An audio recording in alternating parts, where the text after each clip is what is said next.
Hey, Tony guys here. Y'all gotta forgive me.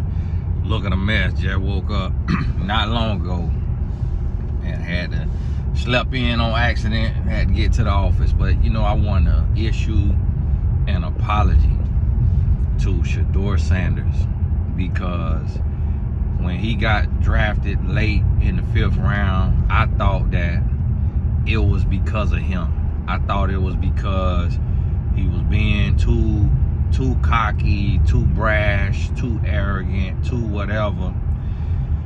And then I had to remember, I was talking to my son the other day, and he said, "Dad, do you know how bad I done been hated on because of you?" And I'm like, and that thing hit me to see how the Browns head coach is doing Shedeur when he balled out his first start. And yes, the defensive player, Myles Garrett, had a great game, but it's like, you know, he didn't give Shedeur the game ball. I get it. The other guys played well. But then for Shedeur to do what he did in the game, and then the coach take him out to try to keep the coach wanted the glory. So he's finna run, the coach trying to run this mammy lane play without Shedeur in there so he could get the glory for his play calling, and instead of letting Shedeur who show up. That's when that confidence show up. And I realize now we want our sons to stand on our shoulders. So it may be so Shedeur is actually more confident than his father, meaning he's standing on his father's shoulders. And that's what we want for our generations. We want every generation to get stronger. And I had to realize, I had to think about that thing. I say, you know, even with myself, the world hate to see a confident black man. So I'm like, I know the world hate to see a confident young black man who could stand toe to toe with any reporter, could answer any question, could put any reporter in their place, could check them. And he don't have a broadcast journalism training or degree other than what he's gotten, you know, from his father and his family.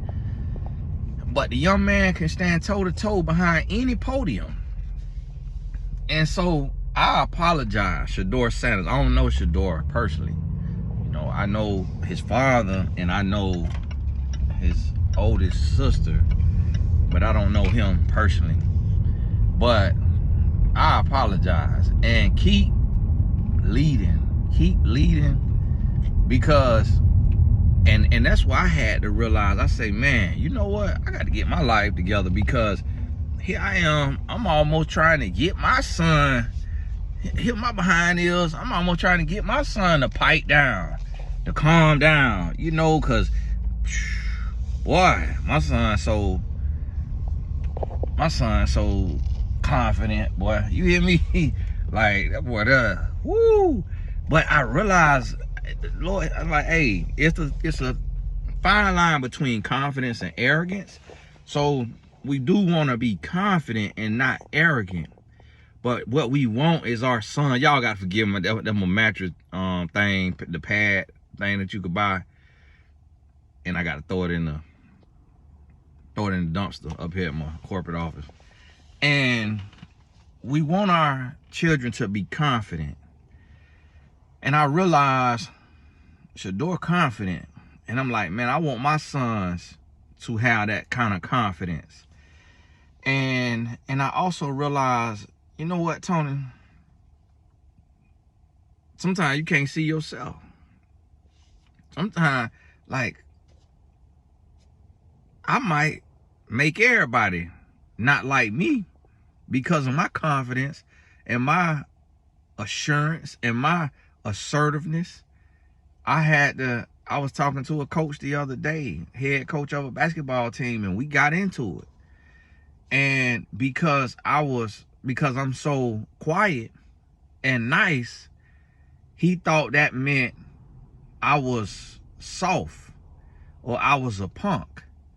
And he thought that meant that if he was feeling a certain way about my player, we share a player from high school to summer. I had a player in the summer on my summer team. He got a player in the high school. He thought that if he feel a certain way, he could get riled up. And I had to let him know, like, hey, in so many words, I'm not that guy. Like, watch who you talking to. Be very careful. Calm down. And I had to go there, all the way there. And then, and it was almost like he seen a ghost, because he was like, whoa, who is this now? This is the positive life coach. What going on? And so I had to realize, like, man, I done had to go there a lot of times in life. And as black men, we need that. To where when we got to go to war verbally, and we got to defend ourselves, or physically, well, we got to show what we made of on that field, on that court, in that classroom, in the boardroom. We need an absolute, undeniable confidence. And so I realized that the way Shador was raised is the way we need all our boys to be raised. And that is to feel like that they can do anything, that they can accomplish anything. And so I apologize, Shador, for thinking that it was you and, you know, who you are that made them draft you so late. And at the same time, meaning that, yes, it was you, but it wasn't your fault. It was their insecurity. And where somebody take their insecurity, confuse your confidence for arrogance. And that happens to black men a lot. And it probably happened to black women too. But I'm not a black woman, so I don't live that experience. But it's, you know what?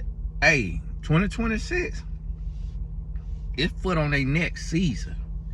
It's foot on their next season. We need to make the t-shirt foot on their neck. We need to make the chain foot on their neck with a foot and a neck or something.